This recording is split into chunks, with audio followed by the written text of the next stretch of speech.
Hello Ishan, स्वागत है आपका ओनली सिलेक्शन वर्ड में। सबसे पहले तो आपको बहुत सारी बधाइयां। इतनी अच्छी रैंक 103 ऑल इंडिया आपकी आई है इतनी लंबी इस लड़ाई में। और आपने यूट्यूब से लेके टेलीग्राम से लेके जहां भी आप गए, आपने ओनली सिलेक्शन वर्ड को बहुत प्रेस किया। उसके लिए आपका बहुत बहुत धन्यवाद। और आपने इतनी बड़ी जो उपलब्धि हासिल की है, आपने नाम रोशन किया है अपने परिवार का, अपने शहर का, अपने घर का, उसके लिए आपको बहुत बहुत बधाई। Thank you so much, sir. And I'm very proud that I made it to the list. And आपका इसमें बहुत बड़ा रोल रहा है, ना सिर्फ स्टडी मटेरियल में बट बाकी एस्पेक्ट भी थे। आप आई थिंक अकेले ऐसे यूट्यूबर थे जो मोटिवेशनल चीज़ें भी देते थे और एस्पिरेंट्स की परेशानी को पर्सनली समझते थे। तो उसमें भी जो आपने हेल्प की सर, उसके लिए भी मैं बहुत थैंकफुल हूँ आपका। और मैंने थ्रू आउट द प्रोसेस आपका चैनल फॉलो किया। Thank you Ishaan. तो बताइए, क्या बदल गया है जब से आपका रिजल्ट आया है? रिजल्ट से पहले और रिजल्ट के बाद में क्या चेंजेस आए हैं लाइफ? सर बहुत चेंजेस आ जाते हैं वैसे तो। और अभी फिलहाल तो मेरे सामने काफ़ी बड़ा कंफ्यूजन भी आया है, क्योंकि मैं ऑलरेडी जॉब तो अभी अभी तक मैंने फाइनल डिसीजन नहीं लिया है, मैं सच बताऊं तो। अभी भी मैं सोच ही रहा हूँ कि ईपीएफओ में स्विच करना चाहिए या नहीं करना चाहिए। तो एक तो ये डायलेमा है। बाकी सर काफ़ी कॉन्फिडेंस भी आता है कि यूपीएससी द्वारा कंडक्टेड एग्जाम हमने क्रैक किया है। तो फिर आगे के लिए भी, जैसे एपीएफसी का भी इन केस अगर एग्जाम आता है, तो उसके लिए भी एक certain degree of confidence carry करके जाऊंगा मैं वहाँ पे। तो वो भी एक फायदा है सर। तो हाँ, डेफिनेटली चेंजेस बहुत आते हैं। आप जब इतना मेहनत करते हो और उसका जब रिजल्ट आता है तो उसका मजा तो होता है सर। तो वही है। तो उसको फील कर रहे हो आप, उस मजे को? जी सर, जी सर, बिल्कुल बिल्कुल सर। उसका फीलिंग भरपूर लिया। और घर वालों को भी बहुत अच्छा लगा। एंड वही अच्छा लगता है सर कि पेशेंस जो था वो पे ऑफ किया। एंड पहले कुछ महीने पहले तक एक भी जॉब नहीं थी हाथ में, और अब दो दो हैं। तो फिर वो फीलिंग भी अच्छी लगती है कि अब मैं चूज कर सकता हूँ कि मुझे कहाँ जाना है। तो अच्छी फीलिंग है सर, डेफिनेटली। तो और कौन सी जॉब है आपके पास? सर अभी जैसे फिलहाल मैं एयरपोर्ट्स अथॉरिटी ऑफ इंडिया में काम कर रहा हूँ। और इसके अलावा मेरा आईबी एसी एरो 2 में भी फाइनल सिलेक्शन हुआ था। तो ये तीन एग्जाम मेरे फाइनली क्लियर हुए हैं। तो तो तीनों आईबी आपने तो मैंने एक ही ज्वाइन किया। तीनों एक ही रो में क्लियर किए आपने? जी सर, जी सर, तीनों मैंने बहुत बढ़िया, 2021। बहुत बढ़िया। जी सर, तो थैंक यू। तीनों एक ही रो में आपने क्लियर किए, जिसमें ईपीएफओ, ईओ, एओ भी एक एग्जाम था यूपीएससी का। तो ऐसी क्या स्ट्रेटजी आपने फॉलो की? लोगों का यहाँ पे एक नहीं हो रहा है, आप तीन एग्जाम निकाल के बैठे हैं इतने बड़े पेंडेमिक के बाद। तो बिल्कुल आपसे जानना चाहेंगे सब लोग कि क्या हम्म। स्ट्रेटजी आपने फॉलो की कि आप एक रो में तीन एग्जाम निकाल पाए, साथ में मोटिवेटेड रख पाए अपने आप? जी सर, आई थिंक 2020 तक मैं सिविल सर्विसेज के अटेम्प्ट दे रहा था, और तब मैं किसी और एग्जाम पे फोकस नहीं कर रहा था। तो बैकग्राउंड क्या उसके है बाद आपका? से मैंने बैकग्राउंड क्या है आपका? अ, जी सर, मैं इंजीनियर हूँ। मैंने मैकेनिकल इंजीनियरिंग की है बिट्स पिलानी गोवा कैंपस से। तो ओके। वहाँ से मैं, जी सर। और ओके। हाँ, तो जैसा मैं कह रहा था सर कि 2020 तक मैंने सिर्फ सिविल सर्विसेज दिया था। बट 20 का मेरा प्री जब क्लियर नहीं हुआ, तो मुझे लगा कि शायद दूसरे एग्जाम्स भी ट्राई करने चाहिए। और फिर मैंने जब दूसरे एग्जाम्स ट्राई करने का सोचा, तो सिर्फ एक का नहीं सोचा, क्योंकि दूसरा कोई भी एग्जाम ऐसी जगह भारी नहीं है, उतना बर्डन नहीं है। तो मैंने सोचा क्यों ना दो से तीन एग्जाम्स एक साथ ट्राई किए हैं। और थोड़ी किस्मत भी मेरी अच्छी थी कि सारे ही एग्जाम दो दो तीन तीन महीने के गैप पे थे। तो मैं सब पे ही फोकस कर पाया। तो जितना भी मुझे टाइम मिला, मैं सिर्फ अगले टारगेट के बारे में सोचता था। उससे आगे का मैं कुछ सोचता ही नहीं था। और 3 महीने बाद अगर कोई एग्जाम है तो उसके लिए पढ़ा। उसके 3 महीने बाद कोई और एग्जाम है तो उसके लिए पढ़ा। तो वही ऐसे करके मैंने थ्रू आउट द ईयर अपने आप को मोटिवेटेड रखा। और आई थिंक ये डाइवर्सिफाई करने से मेरा फायदा ही हुआ है। तो हाँ सर, ये मेरी स्ट्रैटेजी रही थी। 103 रैंक है आपकी ऑल इंडिया ईपीएफओ में। जी सर। जी अभी सर। डबल एआई में एयरपोर्ट अथॉरिटी ऑफ इंडिया में क्या ग्रेड पे है आपका? सर इसमें मेरा बेसिक 40,000 है। इसमें एक्चुअली डेट पे वो एयरपोर्ट अथॉरिटी का अपना यूनिक है, पीएसयू उसका अपना अलग जैसे होता है, तो इसमें ओके। E1 ग्रेड पे हूँ मैं। हाँ सर। तो बेसिक 40 है, बट इसमें अलाउंसेस वगैरह काफ़ी अच्छे हैं, पर्क्स एंड अलाउंसेस। तो okay. Lump sum I think salary PFO के लगभग जितना बराबर ही रहेगी, या शायद थोड़ी ज़्यादा ही रहे यहाँ पे। ओके, तो ये तीनों फॉर्म आपने कब भरे थे? अ, सर आईबी का फॉर्म मैंने 2021 के स्टार्टिंग में भरा था। आई थिंक जनवरी में फॉर्म्स भरे गए थे और फरवरी में एग्जाम हुआ था। और एयरपोर्ट अथॉरिटी का फॉर्म मैंने 2020 के दिसंबर में भरा था। और ईपीएफओ का फॉर्म तो 2020 के स्टार्टिंग में ही भरा गया था। और तो लास्ट एग्जाम कब यही था हुआ इन सर। तीनों का? इन तीनों में से लास्ट एग्जाम जो हुआ? इन तीनों में से सर आईबी का फरवरी में हुआ था, एयरपोर्ट अथॉरिटी का मार्च में हुआ था, और ईपीएफओ का सितंबर में हुआ था। तो हाँ, आईबी का ऑल्दो फिर सेकंड और थर्ड स्टेजेस भी हुए थे। आईबी का इंटरव्यू इस साल ही हुआ था, इस साल के मार्च में हुआ था। और ईपीएफओ का इंटरव्यू हमें सबको पता है जुलाई में हुआ था। तो एयरपोर्ट अथॉरिटी का सिर्फ एक ही स्टेज था, वो लास्ट ईयर मार्च में ही हो गया था। तो आप पिछले पूरे साल आप आरटीज दे रहे थे और इस साल आप इंटरव्यू दे रहे थे, और होपफुली आपका, जी सर। फॉर्चुनेटली आपका सिलेक्शन भी हुआ तीनों जी में। सर। तो अगर हम स्पेसिफिकली ईपीएफओ ईओ एग्जाम की बात करें, तो जी या फिर सभी आपके आ गए इस 2 साल के टाइम पीरियड में, आपने सभी क्लियर किए, तो 2 साल के टाइम पीरियड तक अपने आप को मोटिवेटेड रख पाना बहुत बड़ी बात है, जिसमें पूरी दुनिया जो है पेंडेमिक से जूझ रही थी, हर किसी ने अपने किसी अपने को खोया। और इतने जी सर। बुरे टाइम पीरियड में कैसे आपने मोटिवेट रखा अपने आप, कैसे बना के रखा इस जर्नी में अपने आप? जी सर। तो जैसा मैंने बोला कि आई थिंक हम लोग जब ज़्यादा आगे की सोचते हैं तो ज़्यादा परेशान होते हैं।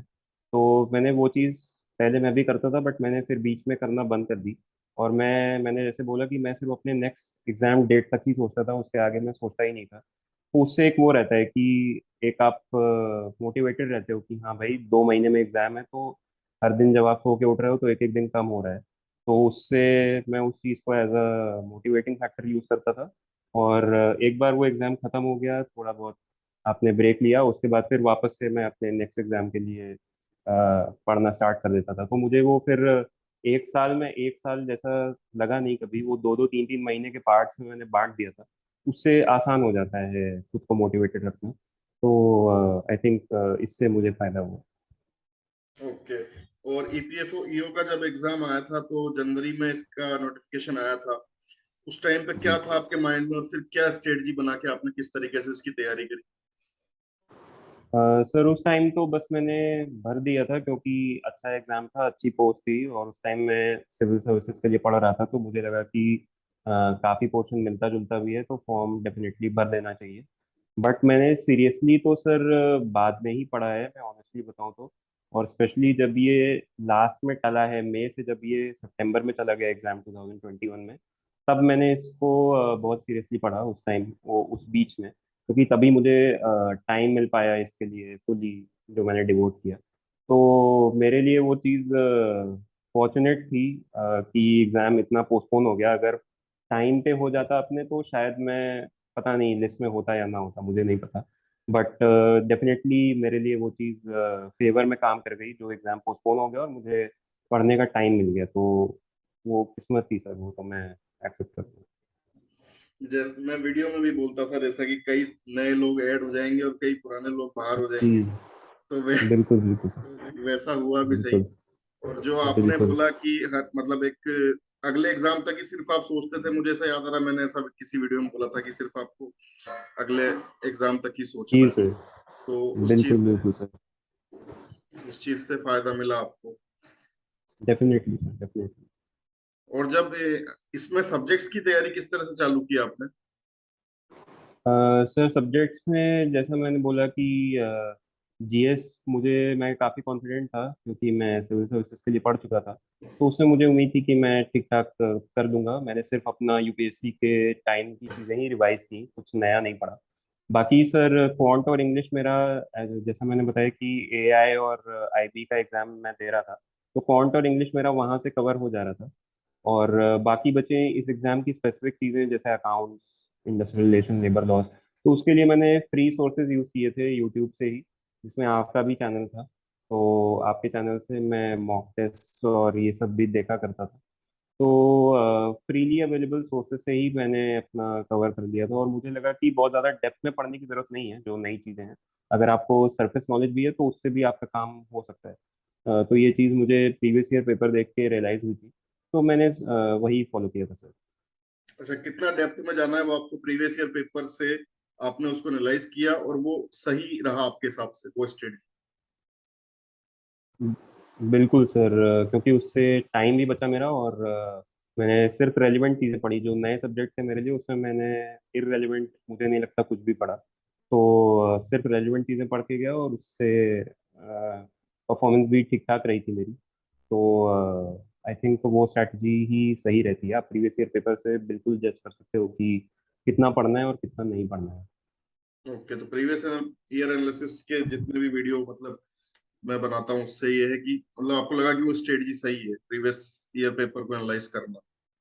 बिल्कुल बिल्कुल बिल्कुल सर, मैंने उसको एज अ रेफरेंस पॉइंट बनाया था, और उसी के अराउंड ही मैंने पढ़ाई की है। उससे मैं कभी भी उससे ज़्यादा, बहुत ज़्यादा पढ़ने की कोशिश नहीं की। ऑफ कोर्स आपको थोड़ा और एक्स्ट्रा देखना पड़ेगा, बट उसके बहुत बाहर कभी नहीं गया कि मुझे सब्जेक्ट में एक्सपर्ट बन जाना है।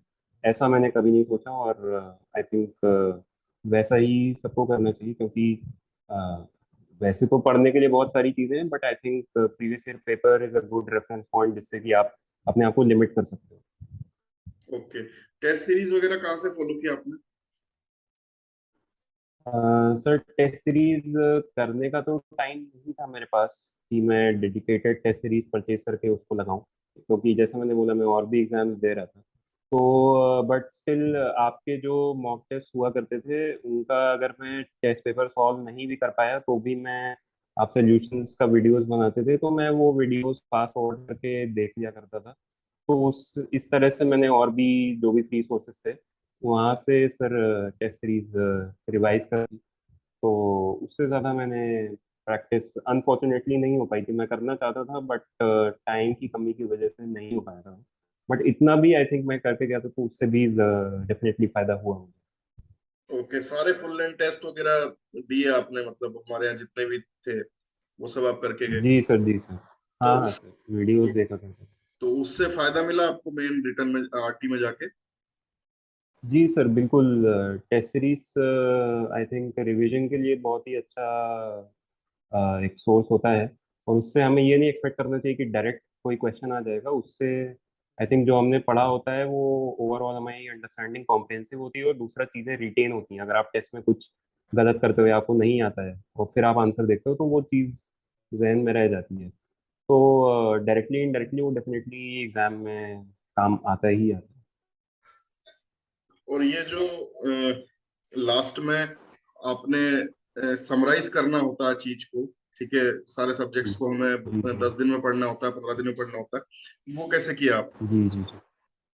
वो सर मैं जब पहले ही पढ़ रहा था तो ही मैंने चीज़ें हाईलाइट कर ली थी, या शॉर्ट नोट्स तो कम ही बनाए थे मैंने, बट हाँ चीज़ें मैंने हाईलाइट करके रखी थी, जिससे कि एंड में मुझे रिवाइज करने में दिक्कत ना हो। और मैंने काफ़ी जल्दी चीज़ें रिवाइज कर ली थी, और 2 से 3 बार रिवीजन अगर हो सके आपका तो वो सफिशिएंट होता है। तो उसके लिए मैंने पढ़ते टाइम ही चीज़ें वो कर ली थी, कंसाइज कर ली थी।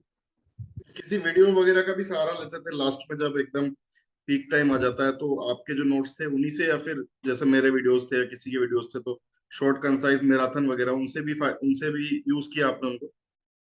जी सर बिल्कुल यूज़ किया। आई थिंक वो, आप कुछ भी काम कर रहे हो दिन में, आप अगर खाना भी खा रहे हो उस टाइम भी मैं वीडियो लगा के बैठ जाता था, और स्पीड उसकी बढ़ा लेता था। और बहुत ज़्यादा ध्यान आप नहीं भी दे रहे हो तो भी वो आपके सबकॉन्शियस में जाता रहता है, अगर आप सुन भी रहे हो उसे। तो मैं वो चीज़ डेफिनेटली करता था, बहुत ज़्यादा ध्यान दे के नहीं, बट हाँ ट्राई करता था कि एज मच एज पॉसिबल उतना उतने क्वेश्चंस देख लूँ या सुन लूँ, तो वो चीज़ डेफिनेटली हेल्प करती है सर। तो अपने नोट्स तो मैं पढ़ ही रहा था, बट हाँ क्वेश्चन वाइज फॉर्मेट में अगर कहीं मैराथन मुझे मिलता था तो मैं उसको देखता था सर। ओके।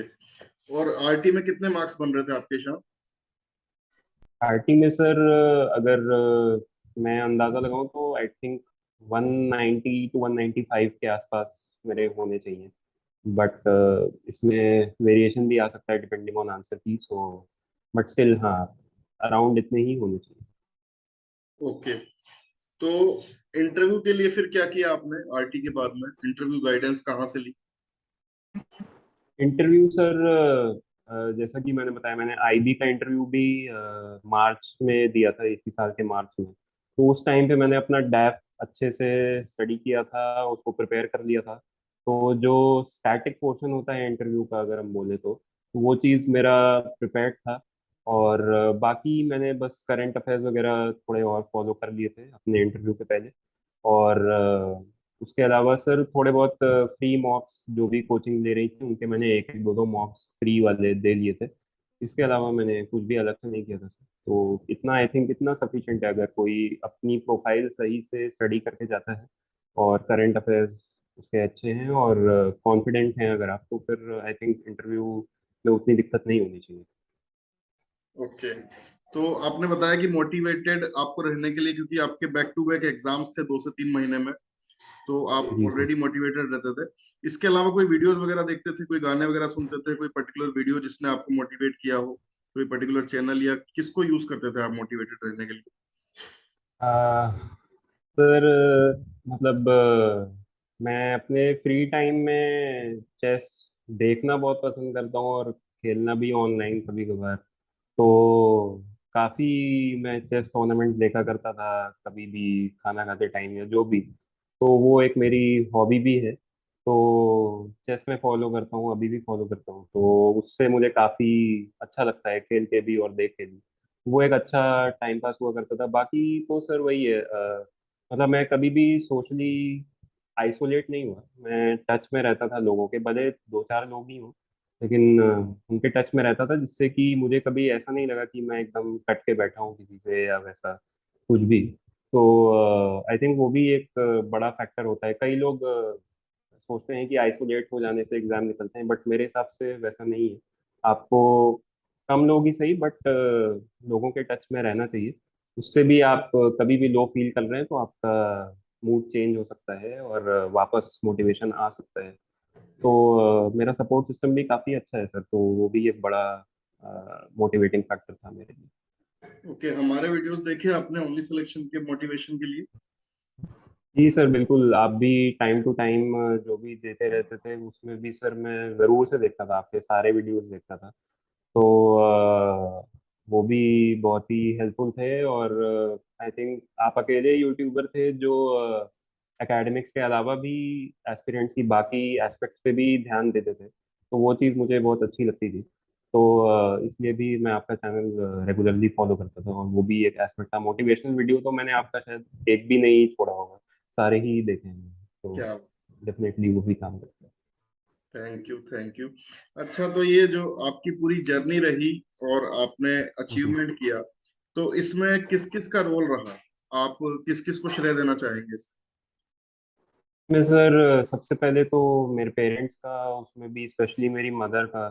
उनसे मेरी हर रोज़ ही बात होती है। मैं दिल्ली में रह के पढ़ रहा था और अभी भी मैं जॉब में इधर भुवनेश्वर में हूँ। तो बट स्टिल उनसे हर रोज़ बात करता हूँ मैं, और वो बहुत बड़ा सपोर्ट सिस्टम है मेरे लिए, हमेशा से रही हैं। और उनके अलावा सर बाकी चाहे कजिन्स हो या फिर फ्रेंड्स हो, दो से चार दोस्त हैं मेरे बहुत अच्छे, उनसे मैं खुल के कुछ भी कभी भी शेयर कर सकता हूँ। तो वो भी है सर, उनका भी बहुत बड़ा रोल रहा है। और बाकी दिल्ली में भी मैं पीजी में रहता था, वहाँ पे 5-6 लोग थे जो बहुत अच्छे थे, और उनके साथ भी ट्यूनिंग अच्छी हो गई थी मेरी। तो उससे कभी ये नहीं लगा कि कुछ बहुत अलग सा हम कर रहे हैं। कॉलेज जैसा ही माहौल था, और पढ़ाई भी होती थी, मौज मस्ती भी होती थी। तो इसलिए सर मतलब रिलेटिवली अच्छा था, मेरा जो टाइम गुजरा वो अच्छा ही गुजरा।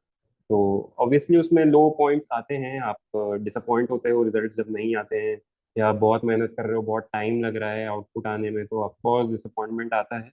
बट अगर आप दूसरी चीज़ों, अच्छी चीज़ों पे फोकस करो तो अच्छी चीज़ें भी बहुत सारी होती हैं। तो वो आई थिंक आपके फोकस करने पे होता है, आप किस चीज़ पे ज़्यादा फोकस कर रहे हो। अगर आप नेगेटिव ढूंढोगे तो 10 मिल जाएंगे, पॉजिटिव ढूंढोगे वो भी 10 मिल जाएंगे। तो आपके ऊपर है सर। तो आई थिंक मैंने, पहले मैं भी थोड़ा वो था, नेगेटिव ज़्यादा था, बट बाद में मैंने फोकस शिफ्ट किया, उससे डेफिनेटली फ़ायदा हुआ मुझे। ओके। तो बहुत अच्छा लगा ईशान आपसे बात करके। बहुत इंस्पायरिंग जर्नी है आपकी। उस टाइम पे जब जी लोग सर, थैंक यू। डिमोटिवेटेड थे, डिप्रेस्ड थे, उस टाइम पे आपने, ये आपकी इंस्पायरिंग जर्नी बहुत सारे लोगों को मोटिवेट भी करेगी, मैं मानता हूँ कि आपने बैक टू बैक एग्जाम्स उस टाइम पे निकाले हैं जब पूरी दुनिया सदमे में थी एक तरीके से। तो एज अ कंक्लूडिंग वर्ड्स, जी सर। आप कुछ भी किसी से भी अगर कहना चाहें, या नए एस्पिरेंट्स जो मैं जाएंगे बस यही कहूँगा सर। किसी के लिए भी, जी। जी जी जी। जी जी जी सर, मैं बस यही कहूँगा कि परसेवरेंस सबसे बड़ी क्वालिटी होती है सर। अगर आप परसिवियर करते रहो, कोशिश करते रहो, तो एक टाइम आएगा जब आपको रिजल्ट मिलेगा। आपका एफर्ट सिंसियर होना चाहिए। अगर आपका एफर्ट सिंसियर है तो 1 साल लग सकता है, 3 साल लग सकते हैं, बट ऐसा नहीं होगा कि आपको जो आप डिजर्व करते हो वो मिलेगा नहीं, डेफिनेटली मिलेगा। तो आई थिंक हम लोग को सिर्फ अपने एफर्ट्स पे फोकस करना चाहिए। और मेरे हिसाब से वही, जैसा मैंने बताया कि बहुत लंबा ना सोच के, ये नहीं सोच के कि 2 साल बाद अगर मेरा नहीं हुआ तो क्या होगा। उससे अच्छा है कि जो एग्जाम 2 महीने बाद है उस पर फोकस किया जाए और उसमें बेस्ट देने की कोशिश की जाए। तो आई थिंक ये पर्सपेक्टिव ज़्यादा यूजफुल होता है, और आई होप कि बाकी लोगों को भी इससे हेल्प होगी। Okay. Thank you Ishaan, thank you very much अपना समय देने के थैंक यू लिए। सर। बिल्कुल बिल्कुल, थैंक यू सर मुझे बुलाने के लिए, and I wish everyone all the best. Okay, जय हिंद। जय हिंद सर।